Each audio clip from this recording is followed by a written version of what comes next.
listening to Cody Lundin's Keep Your Ass Alive, where Cody teaches real people real skills, giving raw, hard survival advice with a hug. And now, broadcasting from somewhere in a high desert wilderness, here's Cody. Hey campers, welcome to Keep Your Ass Alive, real survival advice for real people. I'm your host, Cody Lundin, and you're tuning into the only show where you can ask me anything about modern outdoor survival, primitive living skills, urban preparedness, or anything else. Hey, welcome to another episode of Keep Your Ass Alive. I'm your host, Cody Lundin, and I have a guy named Josh Connor here who I've asked to talk to us about essentially physical fitness. And the reason I brought Josh in and the reason he agreed to is survival situations are inherently physical. If it goes bad, you're dead, right? We're dealing with a human body that can die. There's a lot of situations, if you read about survival situations, which I do because it's part of my job, where if someone would have been more physically fit, if they would have had a little bit more stamina, they might have been literally alive today, right? They might have been able to mitigate that survival situation by being better in shape. Again, survival situations take out your physical body. So the more in shape you can be, potentially the more staying power you'll have in a real-time emergency. So it's important, to keep in shape. And we're here with Josh Connor. Thanks for showing up on Keep Your Ass Alive. Thanks for having me. Yeah, to talk about physical fitness and potentially some nutrition questions as well. And I want to know right off the bat, what got you into weight training? How long has this been a passion of yours? It's been a passion since I was about 13 years old. I've always been kind of obsessed with physical fitness in a way because of superheroes and my, action heroes I used to watch as a kid. Arnold Schwarzenegger. I mean, growing up in the 80s, you had all the in shape guys. Everybody was in shape as an actor. It's kind of sad not to see that so much today, but so you were inspired constantly. I mean, through comic books, movie media. It's kind of like that was the thing to do, to be top notch. So I started getting into it really when I was 13, and I was kind of always a little bit of a bigger kid, in terms of like a little bit overweight. So just one day I just kind of snapped and said, I'm going to change this. And I did. Awesome. And I just started running more. I started doing more calisthenics, a lot more weight training. And then before I knew it, I was really in shape and I started winning all these fitness records. So, really? Yeah. In what, 13 years? So we're talking junior high school? Junior high school. Yeah. Actually, I broke a lot of the dip records, pull-up records, cross-country records. I did all kinds of stuff. No, who's your favorite superhero? Superman by far. Right. Now, there's certain copyright infringements we can't get into here, but I think that Kal-El might be sitting at this table. We can't really say that. His Earth name is Josh Connor. But that's cool. What do you think happened to people in the movies where they started to slack off on fitness? Honestly, don't know. Well, obviously, can't want to get into politics, but I feel like this day and age, being an emasculated male is more attractive than a masculine male. And it's really sad to see because to me, that was the embodiment of what a male is supposed to be, and now these days it's almost not okay to be like that because you're going to offend people. And I think that's just weird. You think Superman ever offended people? I don't know. Probably. Yeah. While he was saving their life. Yeah, exactly. Yeah. Now I don't know. My next question is your competitions. You've competed, you're pro, right? Tell me about how that started, the competitions. If you're still competing now, give me the rundown on how that worked. Okay. So first of all, I was pro. Unfortunately, I'm not anymore, and that's okay. I was a natural pro for many, many years. And so I kind of eventually lost that status because I had to get some medical work done. And that's okay. I'm now aiming towards a different goal, and I'd like to become pro again, but just in a different affiliation. So when I started, my main inspiration were Champions Jim, Clinton, Nancy Davis. I mean, seeing those two and the way they were, I just is something I really wanted to do, and I wanted to kind of like be like them in a way. And so my first competition I did was actually with Nancy Davis. Wow. When she won the Miss Arizona in 2004. Wow. And that was my first one. And I was a heavyweight bodybuilder. I cut as hard as I could, as best as I could. Got some bad advice at the end, kind of got a little flushed over on stage, but thankfully I was only one of 2 competitors and ended up placing first. So, wow. And then as time went on, I just learned more and more stuff. And then about 2012, I went to the Muscle Mania and I actually got second place. And then what happened is the guy that got first tested positive for a lot of anabolic steroids. So they ended up awarding me the first place and I ended up getting my pro card. Wow. Which then transferred over into the next affiliation I did, which was the INBA. And then I continued to be a pro through there throughout 2018. I don't know what does INBA stand for? International Natural Bodybuilding Association. Okay, so we both know there's usually a lot of drug use in hyper pro bodybuilding. What's the deal with the natural? I mean, I know that obviously it's drug free, but when did that start being a thing where people gave a damn about people that were becoming bodybuilders without a bunch of anabolic steroids? From what I read, it started in the late 90s. Okay. Especially with the INBA and the Muscle Mania. Those are the 2 most popular ones. And then obviously the OCB. But I feel like the OCB tends to judge people more so on conditioning than anything else. So the size, symmetry, all that stuff doesn't matter. It's kind of like if you show up looking the most Holocaustish, you're going to be the winner. Wow. Which to me is not bodybuilding. So I never really went for the OCB. I went for those 2 because they judge according to symmetry, size, and conditioning, all the above. They want the whole package. So that's why I went that route. So you're going to get back, as far as you're concerned, into the pro circuit. Meanwhile, you mentioned the film and people being less fit. What's your opinion? I have a series of questions to ask you. What's your opinion of physical fitness as in the general population of the United States? Right now, not so good, honestly. I feel like probably 70% of the United States right now is not physically fit. Why do you think that's so? Just walking down the street and observing people, I just noticed that, they're tired in their gait. They're tired in their walk. And it tells me if you had to actually run, what would happen? And it's really sad to see because I feel like as a whole, we have kind of dismissed the idea of physical fitness and healthy eating. And it's more about success monetarily coupled with bad eating. And I feel like alcohol plays a big factor. I mean, everybody that I know that's successful, they're all sitting around drinking, and to me, it's just not a good lifestyle in general. And I feel like if we were to face some kind of apocalyptic event, a lot of people would be hurting. Interesting. You're on the right podcast for that. Right? Yeah. I guess the upside to 70% of people being out of shape is the zombies get them first. Exactly. Right? Yeah. So there's an upside. Maybe. Yeah. I'm kidding. Get in shape. Okay. So you've already kind of stated this, but why do you think physical fitness is important? I think it's really important because we've been given one body, and that one body, I feel like a lot of people take for granted. And we have this notion that nothing is going to touch us because we're at the top of the food chain. But I feel like you never know what's going to happen. And to me, being ready for anything, I mean, including just for instance, what if you were in the woods and all of a sudden you came across a predator, a bear, a mountain lion? You don't want to be the person that's going to be out of breath after 5 steps. You want to be ready for whatever's going to come your way, fast reflexes, agility, and on top of it, like precise cognition. And to me, when you're not physically fit, your cognition also lacks. Mm-hmm. Your brain is slow. You don't have the fast reflexes of a person that would be physically fit. So to me, that's very important in every single way. So keep in mind what he's saying. Remember, we prefaced this about having a physically fit body might keep you alive in a survival situation, and totally right on with the cognition as well, which gets in the judgment and everything else about how in the hell did I get myself in this potentially life-threatening situation. Now, I've known you for a long time. We may or may not get into that, but I don't know you real well.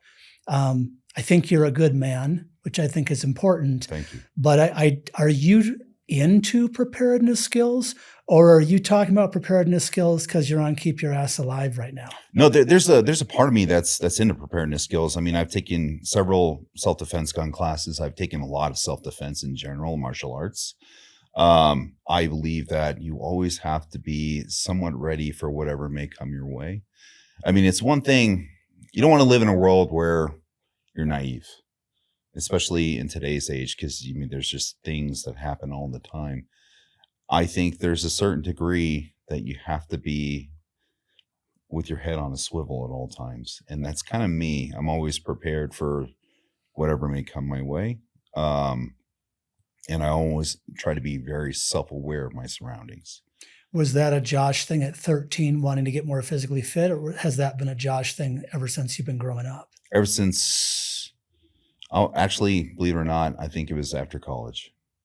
I kind of just ran into a few situations where I didn't feel prepared, and that changed my life. Really? So, yeah. And it's just simple things, like my car breaking down in the middle of the desert, 13 miles away from any kind of population. That'll do it. Yeah. That really changes your perspective on things, and it makes you more prepared just in case. And on top of it, being in a situation that was scary where there was, cops involved and possible people trying to kill you and wow, different countries. It just really changes your perspective on things. Like, you have to be ready by all means necessary with all resources. Damn. I didn't know Josh would be such a perfect guest on this show. And keep that in mind. And there's some of you probably watching this that have been in life-threatening situations, and you know exactly what he's talking about. And of course, I've been in some scary situations too. So be prepared. That's the motto of this show. And that's why Josh is here. Is there a baseline, in your opinion, when someone can be considered physically fit? What does that look like? By today's standards, I'm not really sure.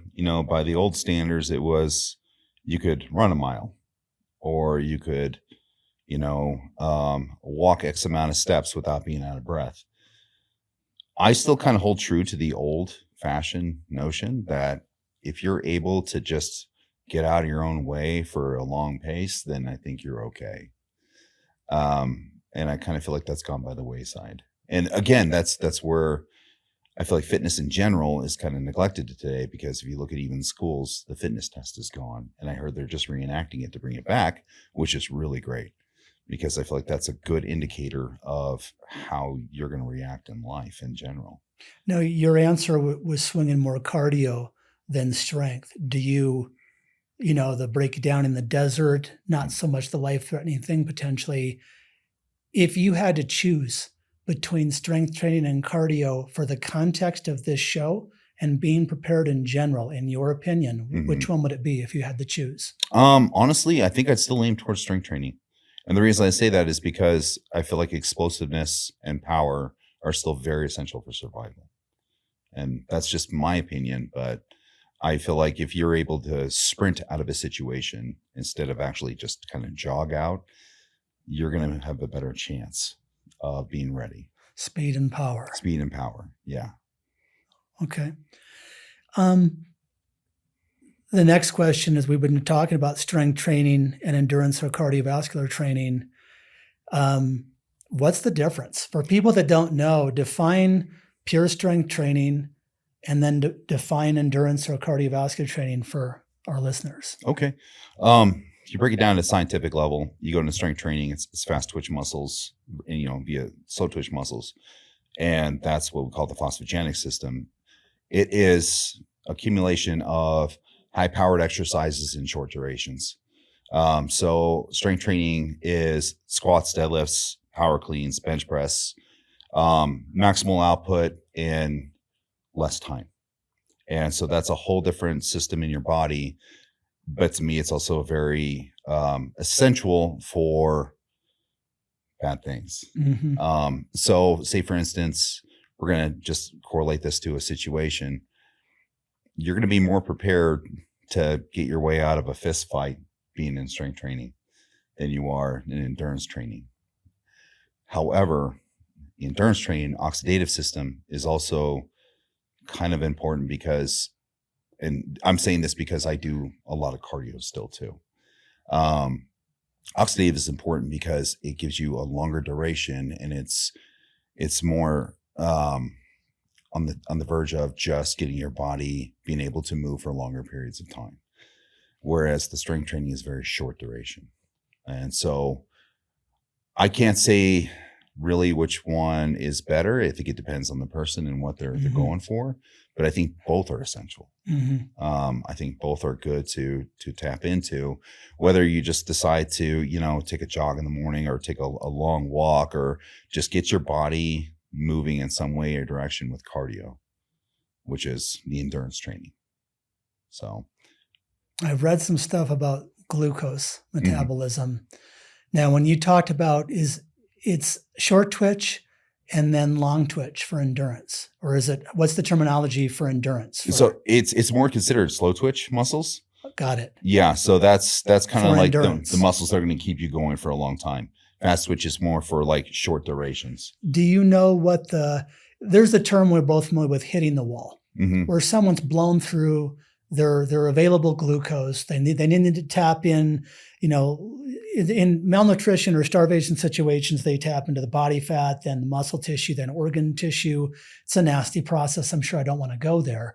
But as far as the explosive strength training or the cardiovascular endurance training, how does the body handle the glucose needs if you know about each one of those? Because we can only do the explosive speed for so long, right? Do we literally physiologically blow through that glucose that's available right then? Do you know? That's a really good question. So I actually did a little bit of research. It's not even so much about glucose. It's more about adenosine triphosphate recycling. So you can only do so much with your ATP before it decides to stop. And then all of a sudden it needs like a 30-second boost of rejuvenation. Like, let me bring these back to the surface here. What rejuvenates it though? Just your body's oxidative process. So it's glucose, like you talked about, glycogen, like things like that will help recycle the body into an ATP synthesis again. But there's only so much you can do before your body just literally craps out of ATP, and then it has to recycle itself again. Do you know the time on that recycling? I know this is all real super variable questions. No, it's okay. So say for instance, you were doing a maximum squat. The time it takes for that rejuvenation to come back can be anywhere between 1 to 2 to even 3 minutes. It just really depends on the amount of maximal output you put on that. If you threw your body into the fire and you grinded your way up through that squat, it's probably going to take you three minutes to rejuvenate. Because my head's going into an outdoor survival situation where someone is trying to summit or climb up something or whatever, and they're tanked, they're done, they're spent. What the listener and viewers would, maybe I can get a second wind in X amount of time. That's why I'm asking the question. The context. Yeah, no, that makes sense. So yeah, I think it's minutes, not half hour, not 20 minutes, minutes. And to me, it also depends on the adrenal output, obviously. If you're scared for your life, you're probably going to recover a little bit faster, That's what it's there for. Exactly. Yeah. Okay. Let's see. We talked about surviving being a full body experience before we began our interview. What are some exercises or techniques that can give a person greater strength? And what are some exercises and techniques that can go on more the endurance and cardiovascular side? Okay. So I know that's a big ass question. Yeah, it's strength and cardio. Just break it down a little bit so someone has something to go off to if this is the first time they're considering trying to get in shape. If you're going to go the strength training aspect, I think more plyometric explosive styles training. So, that comes back to like old school football training. I don't know what that is. What like box jumps, power cleans, clean and jerk, things that involve explosiveness and short durations. Also, the squats, the bench press, deadlifts, things of that sort that are basically what we call compound lifting, which involves the entire body. I think those, as in all the muscle groups, like a deadlift at once as much as possible. Then? Yes, exactly. That's what you mean by compound lifting? Yes. Okay. Yeah. So, to me, that would be a good thing to throw in for the strength training aspect, including, like I said, plyometric training, which is like jumping up the stairs, like on stadiums, or explosive sprinting up the stairs. And then if you're going to go towards the cardio aspect, I really think that you're better off probably just doing durations of anywhere between 30 to 35 minutes of just perpetual motion. So whether that be on a mountain bike, on a run, whatever you choose, just get your heart rate used to using that system. Mm-hmm. And it takes a little while, especially if you're out of shape. You feel like 10 minutes is like an hour. Mm-hmm. But if you can get your body used to 30 to 35 minute duration of cardiovascular without dying, you're in pretty good hands. Awesome. So there's a lot of terminology out there. There's a lot of stuff out there where people think they might have to commit a half a freaking day to being in shape. Right. So your target, do you know the target heart rate for that 25 to 35 minutes or so? It depends on the age, obviously, because that's a big factor. But I tell my clients personally, if you can get your heart rate between 125 to even 135 in a 30-minute duration, you're going to be in shape all the time. Okay. Yeah. So that person's going to run from the zombies more effectively. Yes. Okay. Exactly. Okay. I'm going to go into some nutrition questions now and switch gears. I know that here's the big three from my perspective was you have the actual training, you have nutrition, then you have the rest cycle. Would you agree with that? Yes. The big three? Is Yes. there a fourth? No, not really, because all those things kind of go hand in hand. I think the big three is accurate. Okay. For sure. So how important is nutrition? We already know kind of the answer to this in relation to physical fitness. Super, super important. It is literally everything. It is recovery. It is muscle growth. It is immune deficiency disorder recovery. I mean, it is everything. If you really break it down to a science, what you put in your body is going to make who you are. Wow. As a person. And I say immune deficiency disorders because there's a lot of cases out there now with people with autoimmune diseases and things like that. If you keep feeding your body the things that's toxic against it, you're going to continually to be sick. If you give your body the things it needs to survive and also get better and heal, your body will no longer be sick. And there's just a lot of science today with that kind of stuff. And it amazes me when people know that they have a sickness, how they still keep poisoning it because they can't get past a certain, let's say, taste. Like, oh, I don't like the way it tastes. It's like, well, do you like the way you feel 2 days after? Because you probably don't, you know? Do you feel that people in the USA like shit? Mm-hmm. I do. I feel like we've kind of become, I hate to say it, a gluttonous society that just bases food and social aspects off taste. I don't know. To me, it's like whenever somebody wants to get together, like, oh, let's go to dinner, where everybody sits down and eats like crap. And to me, that's the American norm now. And I'm like, well, why does it have to be crap? Mm-hmm. Why can't you eat something healthy and substantial? Or just not even have a social gathering with food at all? Why does food have to be included to be accepted? Have you traveled around the world a lot? No, I haven't. I really want to. I mean, I've read about a lot of cultures for sure. And I know some cultures do a lot better than us when it comes to food. It's different. Yeah. And I think that we have unfortunately, we're known for a pretty crappy diet here in this country. It's not that way in a lot of places. I think it's starting to head that way when you see the big box stores in the middle of Thailand and stuff like that. But it's interesting because I know you're way into nutrition. Now, you've trained, yes or no, with a nutritionist before. Have you been advised by one? Yes. How does that work? Do you go, hi, I'm Josh Connor. You were doing that and maybe still are because of competitions and because I remember talking to you one time a long time ago, and you were talking about your nutritionist and you said, he or she said this, but I just feel like I could do, like you were always looking for that little edge. You were always looking to get more bang for your buck with the macronutrients. What's it like training with a nutritionist, and why did you go that route? So I really enjoyed it because I learned a lot. I've learned the basic knowledge in school with nutrition and how to correlate it to, say, bodybuilding or sports in general. The nutritionist kind of took it to a whole new level for me. So it kind of got me outside my box, outside the outside way of thinking. And it was good because then I was actually able to formulate kind of my own thing, knowing what they taught me, which was great. I learned a lot about the macronutrient scale and how it works. I learned about calorie deficiencies, calorie increases, smart calorie increases, as opposed to what we call surplus or bulking, right?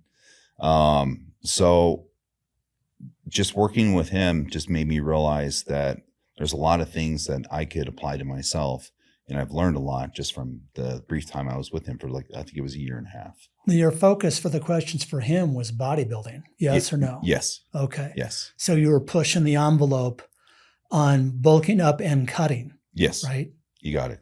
So we won't get into that in this conversation, and most people are not going to work with a nutritionist, but you said you learned some stuff in school.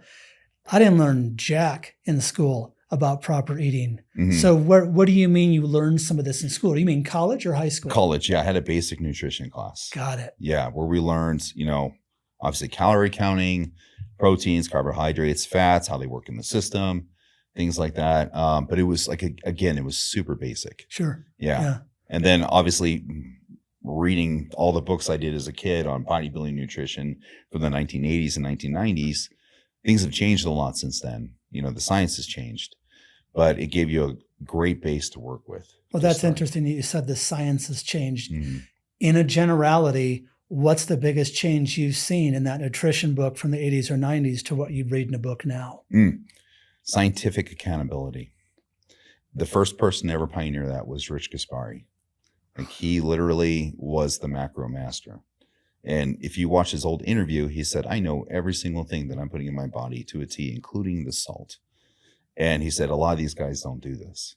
And it's true. They didn't. They just said, I'm going to do half a chicken breast with, X amount of rice. He literally weighed everything out. Wow. He knew how much of aminos he was taking in, salt intake, everything to a T. And that was the science. That was the next step up. Wow. Yeah. So you think he pioneered that, literally? In my opinion, he was one of the pioneers. Wow. Yeah. Because now it's common to weigh food. It's right? super common to weigh food. Yeah. And now it's the only way for scientific data of what you're taking in. And to this day, I weigh my food all the time.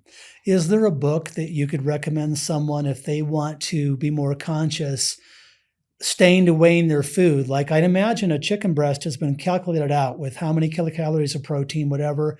Is there a book out there where people can look, okay, an apple has blah, blah, blah. An orange has... I'm not sure of a book, but I know there's a ton of apps. Okay. A ton of apps on your cell phone. So the one that I specifically like to use is Chronometer. I feel like it's the most accurate out there.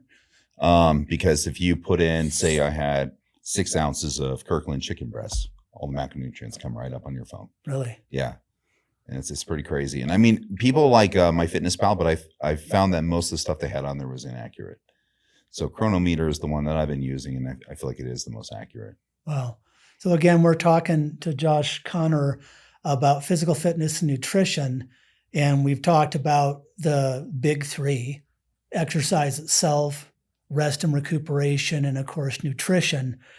Do you feel that, I've taken a lot of bodies, I use that term loosely, out into the field, alive, to train, right?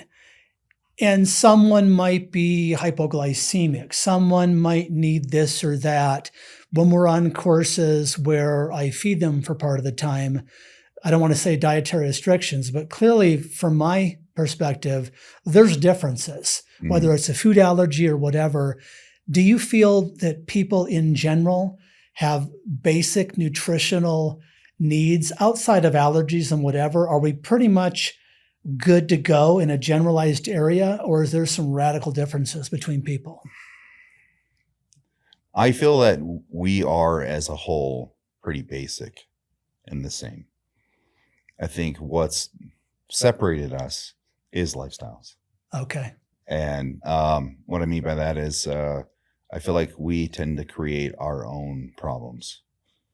If that makes sense. Yes. And it's just whether it's, stress induced, bad habit induced, your body tends to do weird things when it's under duress. But I think as a whole, we were all meant to kind of have the same metabolism in a way and, process the same things, the beats, the carbohydrates, whatever it is. But I feel like because of everything that's influenced us as a whole, that's what's caused the separation. And that's what's caused the sicknesses, the allergies and whatnot. This is a wild card question that I don't know if you'll have an answer for or not, because it's kind of a different bent on it.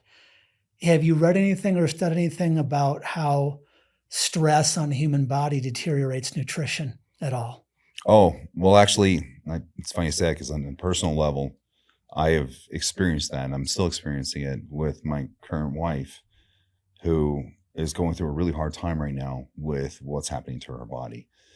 Stress plays a huge factor, a gigantic factor. And say someone has what's called adrenal fatigue or exhaustion, Mm-hmm. your cortisol levels are through the roof. So even if you're at the most extreme calorie deficit, it doesn't know the difference, and it'll continue to pack on weight because of the cortisol. So it's a really sad thing to watch, because it's like no matter what you do, you're not going to beat that portion of it. I don't understand the physiology. Cortisol is tricking the body into holding on to calories. Is that what you're saying? Cortisol puts you continually in fight or flight mode. Okay. All the time. So your body doesn't know how to rest and digest.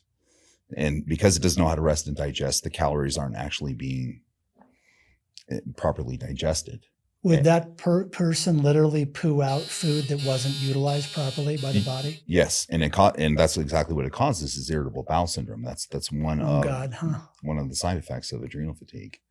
So it's pretty crazy what happens when your body is stuck in a cycle. It really can't absorb nutrients the way it's supposed to. And that's why you have a lot of people today with IBS and all kinds of stuff, because as a society, we are pretty stressed out. Sure.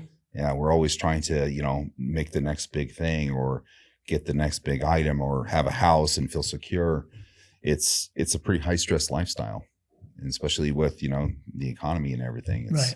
Everybody's stressed out, but you just have to learn how to manage the stress. That's as far as the physiological reactions to what we're talking about, this isn't really appropriate for a multi-day survival situation in the field. This would it be? Is this more like sustained weeks and weeks and weeks before you'd see these manifestations in the body of what you're talking about? Do you know? Yeah, it kind of is a little bit on the subtle side. Before you know, you wake up, you're like, what happened? Jesus. Yeah. And you can feel it. You can feel something's wrong, but you just don't know what. And the sleeplessness and all that stuff, it just kind of starts to really add up. So it's over accumulation of several days or weeks before someone would experience that. Yeah. Okay. I'm curious, what's an example of your diet? What does Josh Connor eat in one day? And you're not cutting for a contest. Just give me a general Josh day when you're training regularly. What do you eat? So I used to be very strict and just only eat one thing all the time, right? But then I realized that that's not good for your guts at all. Like, it's not good for your microbiome and your intestines. You have to branch out and eat different things. So I've been really big on eating a probiotic coconut style yogurt in the morning with a protein powder and blueberries. And that to me is just like a treat every morning. But it helps my guts. It helps me to absorb more nutrition. So then throughout that one day? Yeah. Okay. Yeah. And then the rest of my day is basically compiled of a mixture of high glycemic carbs with low glycemic carbs, different styles of protein, so poultries, red meats, and then essential fats. So I'll go anywhere from nut butters to, like, say, avocados. And I try to keep my macros in check even in the off season, just depending on what my performance is going to be that day. So, like, say for leg day, I'm going to eat more carbohydrates always. Chest and back day, kind of moderate carbohydrates. Complex carbs or simple for the leg day? A mixture of both. So I'll usually do the simple either right before or right after my workout, and I'll do the complex during my downtime. so my body can digest it properly, and it's not thrown. Do you feel if you ate chicken all the time, do you feel there's a certain point where the body, I don't want to say fails to absorb that, what is it, 3.7 kilocalories per gram in protein or something like that? Do you feel it's important to rotate different protein types to get maximum absorption of that protein for building muscle tissue? I do. Why? I just feel like after time, your body will no longer process it like it should. The intestines are a tricky thing. I actually had a friend that was a bodybuilder as well, and her nutritionist told her, you're having gut issues because you're eating the same thing all the time. Wow. And he said, you really need to start eating something different so your microvilli, your intestines, can actually break it down, because it's so used to this pattern now, it's not doing its job anymore. And I thought that was really interesting because I ate the same way for so long. And I kind of ran into the same issues. Like I started to have, stomach issues. And then I started changing things up. And then before I know it, I'm not really having stomach issues anymore. And my biggest thing was eggs. I used to eat close to 20 egg whites a day. And it's almost like I developed an allergy to them.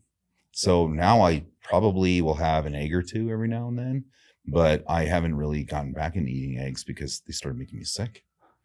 So I do believe that's a real thing because I personally experienced it. Wow. Yeah. Wow. And I have another question. It's the very next one. And now those wild cards with what you just said, what is your opinion of the perfect protein? I know there's variables on that from what you just said. Yeah, there is. So the perfect protein for the longest time was the egg, the most highest absorbed amino acid. But that doesn't work for me now. And I don't know if it's just the way they process the eggs. Things have changed a lot in terms of food processing. I feel like the only way you can really get a true protein is through an organic structure, so organic eggs. Like you have to be able to have a high budget to eat properly. But I also feel that red meat is the perfect protein because it is full of amino acids. It is full of iron. It's full of everything essential for the human body, including, essential fats. Mm-hmm. So red meat, whether it be bison or cow, I think is a really good protein source. I prefer bison. I feel like every time I eat bison, I just feel better. Like my body feels better and I feel a little more rejuvenated. It's a strange feeling. And that's store-bought bison. Obviously, you're not out there with an atlatl hunting them, right? Correct. Yeah. But I'm sure you know people that hunt. What's your opinion on wild game as far as what we're talking about? But to me, wild game hunting, if that's what you want to do, it's the best source you can get. Yeah. Because it is free from mutation of any sort. Mm-hmm. So to me, it's like if you want to do that and that's your prerogative, go for it.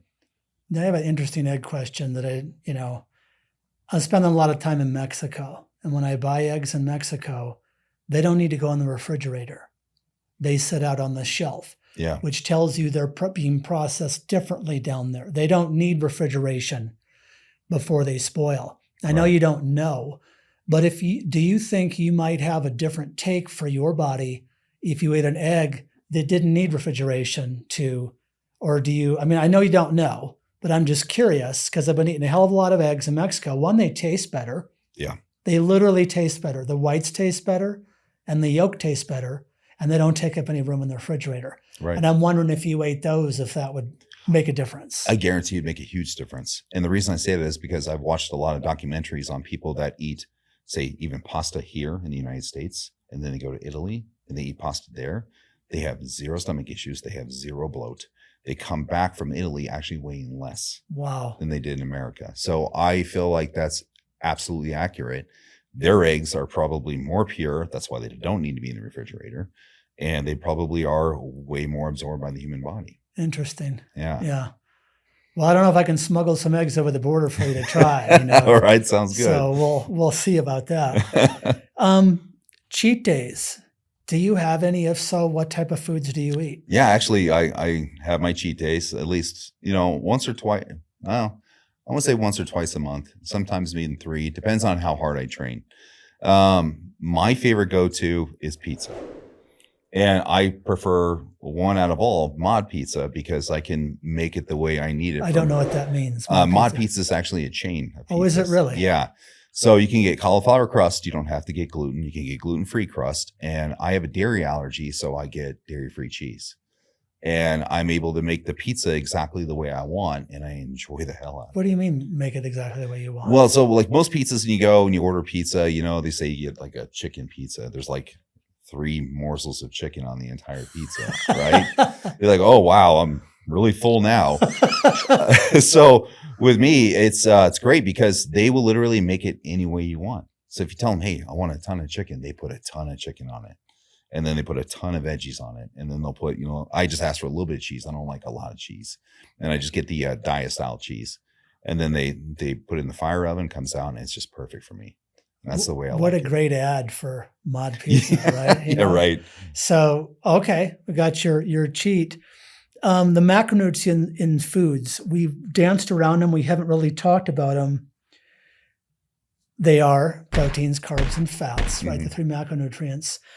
Is there an emphasis on those 3 for strength training? And then is there an emphasis on those 3 about what someone should do for cardiovascular training? Okay, that's a really good question. Strength training is kind of a mid-balance, in my opinion.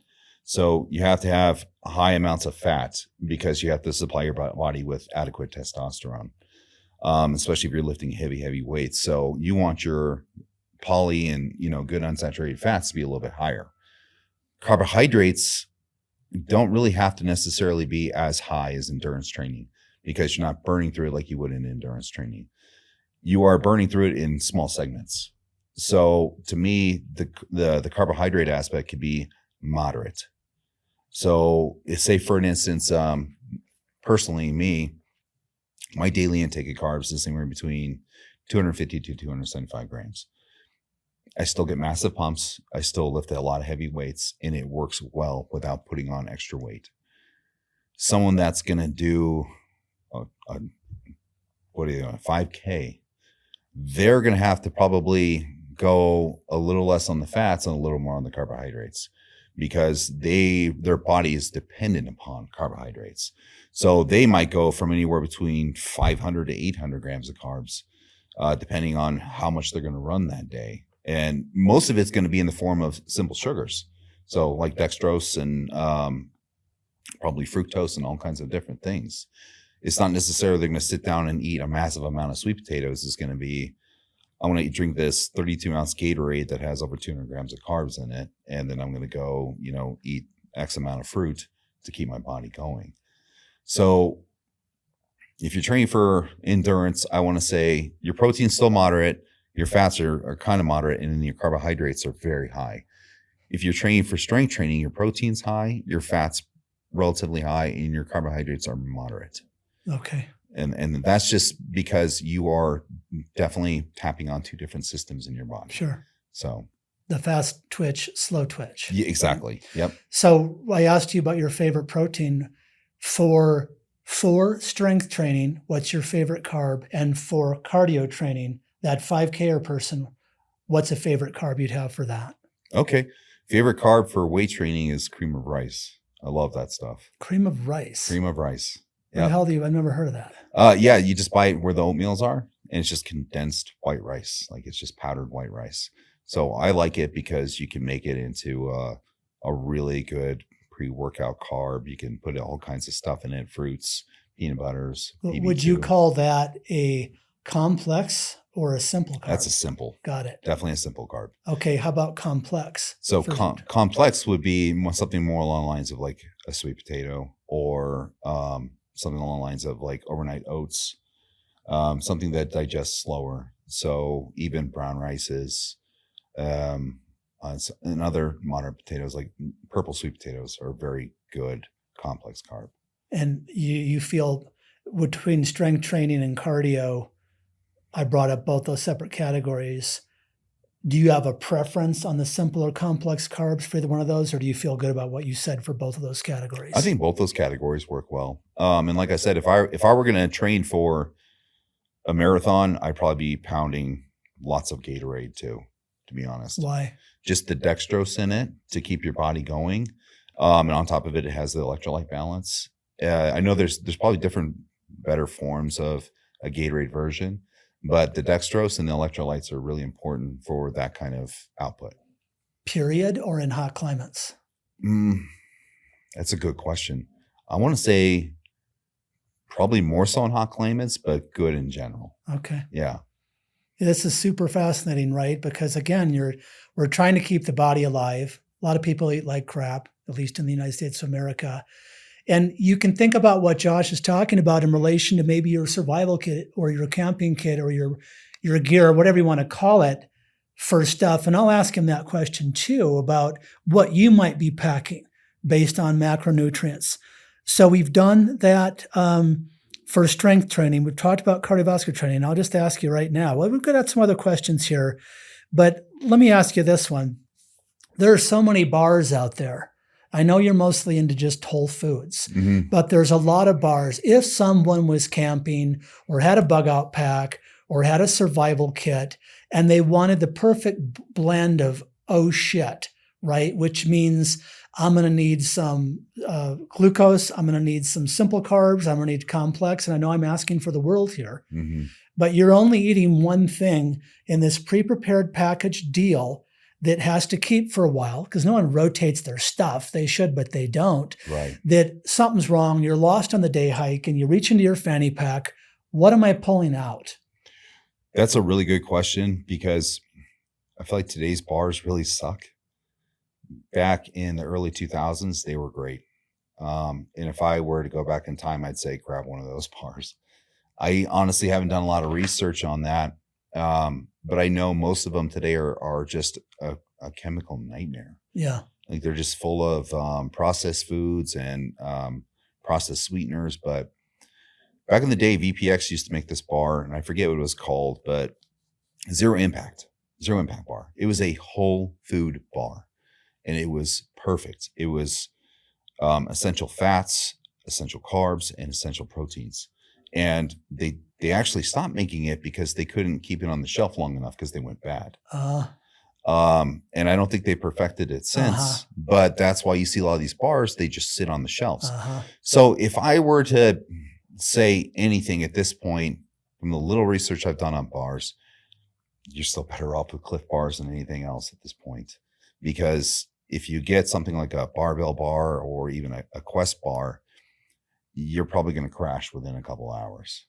So notice what he said, pemmican. Some of you listening to this will recognize that. It was usually back in the way day, that might have been dried deer meat, processed fat from that animal, and whatever berry was on. So we have the carbohydrates, we have the proteins, and we have the fats called pemmican that was native people's go food, at least on the North American continent. So I figured you'd say something like that, but there's clearly a market for this. Wake up.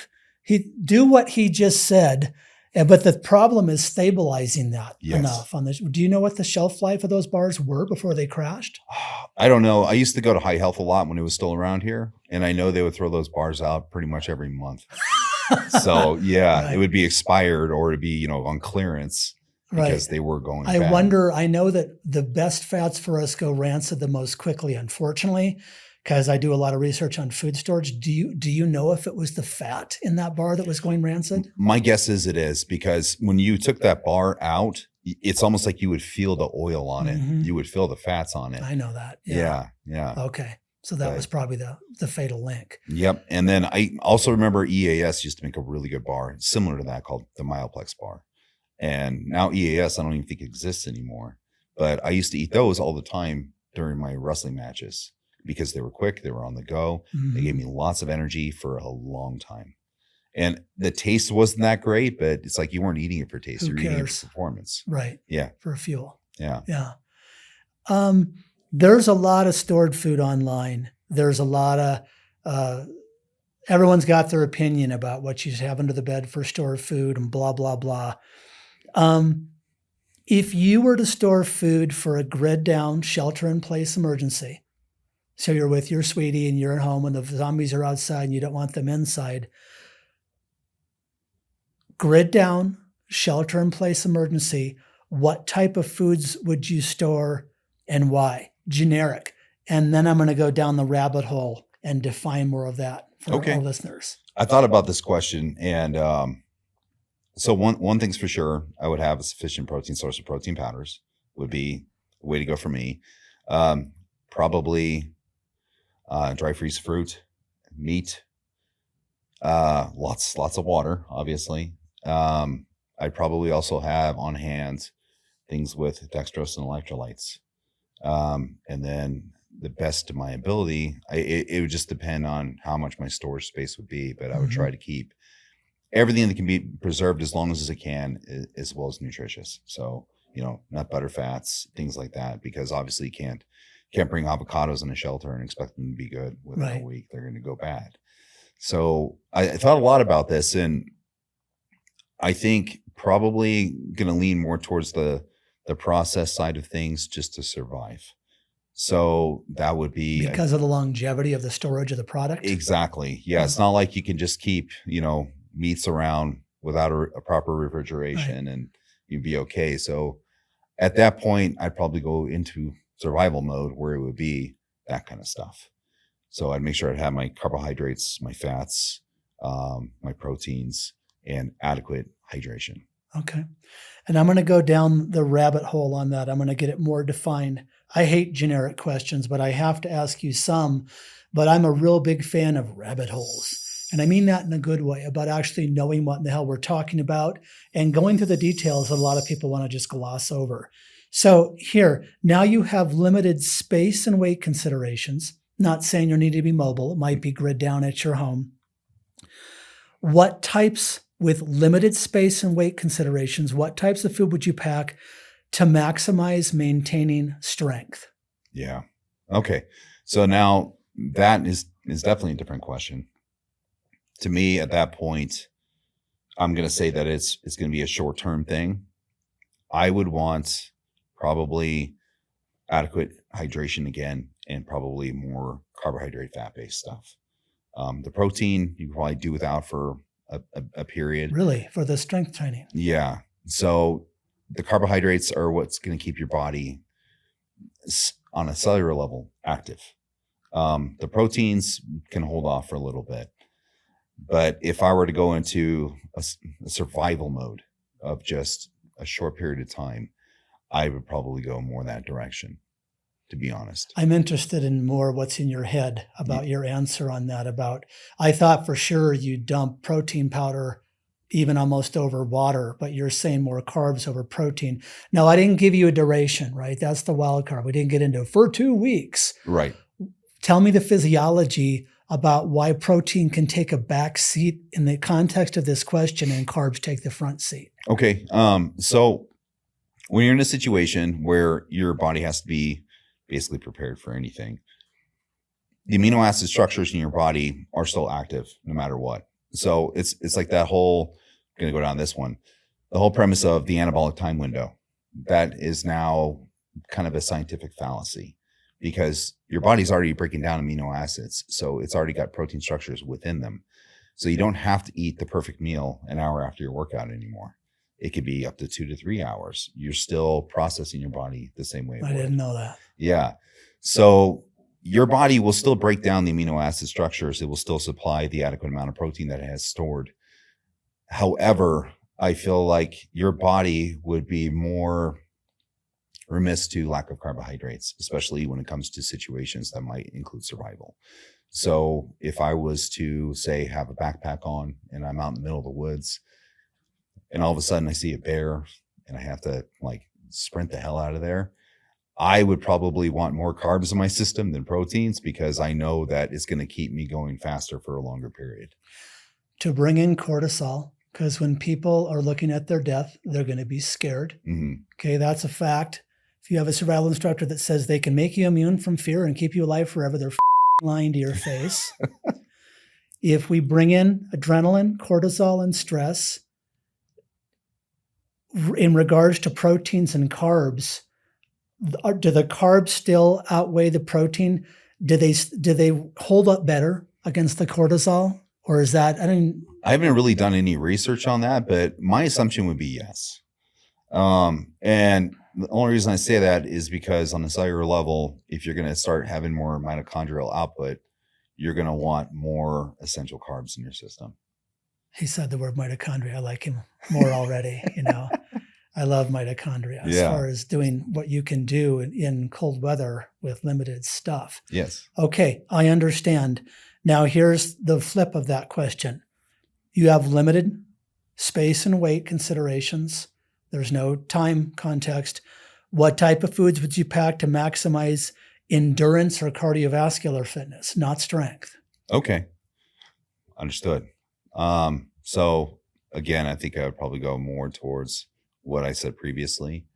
And if I'm thinking it's a longer duration, I would definitely have some sort of protein source as well, but just not as heavy reliant on it as I would be with the carbohydrates. So carbs are kind of the winner on both of those questions. Yes. And I think more so towards like survival situations. I think it is, because protein is an essential thing for sure. And it, like I said, it just builds amino acid structures of the body, hair, nails, skin growth, all that stuff, muscle structures. But when it comes to absolute survival, I think your carbohydrates might be the better bet to fuel your body for what it needs, including like long treks or quick durations of sprints, things like that. Interesting. I have, turning the page now on this conversation, have a couple more questions. This is a survival show, so I have to ask. Here's another question. You have limited space, period. What types of food would you store that take up the least amount of space, but would provide you with the greatest amount of calories to theoretically live longer? So nutrition, we're talking about, you don't want to go into malnutrition and starvation with you and your sweetheart. You have limited space. What types of food, calorie-dense food, would you store to be able to last the longest amount of time as far as the human body living and not malnutrition out and starving? Would this be in terms of I had preparation or? Yes, you got full prep, but you have limited space. Okay. So I would basically do power condensed oatmeal protein balls. Tell me more about that. Well, it's basically you mix the protein powder, you mix peanut butter and oatmeal, right? You get it all in there and you make them into little balls. So like protein balls. I would pack a ton of those because it's a complex carb, it's essential fats and protein. So it's the modern pemmican we're looking for. Yes, exactly. Say it one more time for. Yeah. So it's basically rolled oats, protein powder and peanut butter, and you mix them all together and you put them in little condensed balls and then take them with you. And to me, that would be the greatest source of nutrition you can get for the most amount of limited space. Interesting. And what do you think? Again, we talked about oxidation of fats. What do you think's I know some of the white trash peanut butter is stabilized, and we don't care in this case. Mm-hmm. We're not trying to be perfectly nutritionally savvy with organic. Well, I just don't want to run out of food and starve to death. That's the context of the question. Right. Would you go more toward that white trash peanut butter just because it's stabilized in the context of this question? Yes. Okay. I would. Yeah, because and I feel like it would hold everything better together. Sure. And for longer. Do you know, have you done any, I would love to see this thing in here's how many grams of fat and protein, carbs. How big would you make those balls, and how many would you eat if you had an unlimited supply? If you had to live on it and maintain Josh weight, mm-hmm. How many of those, what size, and how many would you eat per day? And then, in your opinion, you're going to be losing a lot of weight, obviously. What's bare bones? Like now we're in survival rations. The reason I'm asking this question is food's a big deal in long-term survival. Obviously, there's a lot of stories you can read of real people, especially back in the day, shipbound sailors or whatever, that end up eating Fred or something, or eating the dog sled team or whatever that is, where people go into, wait, let's pull back and let's go into survival ration mode. Now, people in the US at least are not into rationing. We're into basically eating everything at once. Not a good survival strategy. Right. So Josh is maintaining Josh's weight. What's the size of the ball? How many are you eating per day? And then how many per day extreme survival ration, not dying, not going into total ketoacidosis, right? But you're going to be losing body weight. Okay. So if I were just to generally calculate in my head, You have to be like 4-ounce bowls. I probably have to eat like 30 a day. Well, and how big is that about? So yeah, about that big. Wow. So like orange size, small orange? Small orange, yeah. I probably have to eat like 30 of those a day to maintain this. Right. To maintain just survival, I'd be lucky to get 5.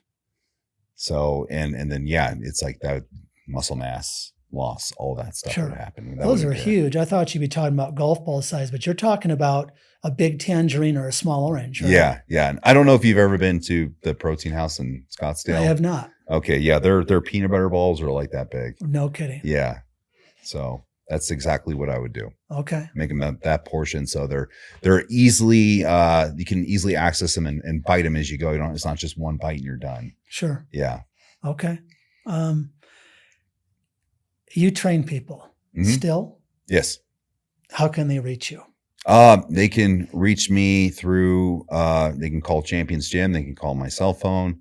I really, haven't been active on social media in a while, but, if you're going to go to my Instagram, it's, Josh, the Slayer Connor on Instagram, and you can message me there for training. What we'll do is, at the end of the show in the credits, we'll have Tony, our producer extraordinaire, put all of Josh's contact information in the credits. So you'll have a physical representation of that. I have one more thing that I do. This involves Tony, our producer extraordinaire, and it's called Make Tony Titter. And so I have this invisible joke book. It's invisible magic because it is, at least for our viewers. It's very funny jokes. I'm hoping that we can judge a book by its cover in this case, right? It's funny. And I don't know how many I'm going to have to tell him before he titters. Now, if you look up the word titter, it's kind of like kind of a nervous laugh. I just want to make him laugh. Now, the reason I want to make Tony laugh is he worked at Cartoon Network for many years. So he's an authority on what's funny because he's been making kids laugh for many, many, many years. So I want you to write down, we'll keep it away from Tony, how many jokes do you think I'm going to have to tell Tony to make him titter? 1, 2, 3, whatever. That'll be private between us. Now I'm warning you, this book is invisible and it's magical, but it's got some potent jokes in here. So that's all I'll say, all right?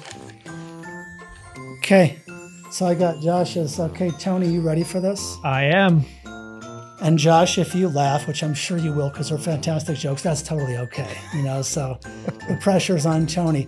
But what I'm going to do with this invisible, magical, funny joke book is I'm going to just randomly open a page. None of this is pre-programmed, and I'm going to read it, and we're going to see what Tony thinks. Tina. Literally, this is random. I hired a handsome bodybuilder to teach me how to lift weights. Gina, do you want to build up your muscles? Tina, no, but I'm hoping a romance will develop. Okay, nothing from Tony. Isn't that ironic? Josh is hysterical, but why shouldn't he? Because that was made for him. Apropos. What kind of fish has perfect pitch? A piano tuna. There we go. That was 2. That was not bad. Not bad. So what Josh had, oh ye of little faith in my good joke book, she had 6. But still, that was, you give yourself some latitude. Ironically, the bodybuilder joke was first. Who could have calculated that? So we'll put the funny joke book away. I want to thank Josh Connor a lot for being here. I am fascinated with physical fitness, nutrition. It's a huge part of you staying alive in an emergency situation, what to pack, what to prepare for in a grid down survival kit in your home, or maybe a go bag or whatever that is. Thanks, man. Hey, thank you for coming in and on the Keep Your Ass Alive. So what we're going to have, again, Josh's information on the tail end. Leave us a comment if you want, or maybe ask a question that you want potentially answered on Keep Your Ass Alive at keepyourassalive@gmail.com. So email us. We'll catch you next episode on Keep Your Ass Alive. Stay safe. Hey campers, so that's it for this episode of Keep Your Ass Alive. Tune in next time and we'll talk to people just like you about survival advice or whatever floats your boat. Want to watch the only survival show on Earth, created, hosted, and produced by a real survival instructor? Check out The Survival Show with Cody Lundin at thesurvivalshow.com. Want to take your learning to the next level? Please visit my Aboriginal Living Skills School at www.codylundin.com. We offer field courses in modern outdoor survival, primitive living skills, or urban preparedness to enhance your self-reliance, confidence, and safety in the city or the wilderness. Visit www.codylundin.com today.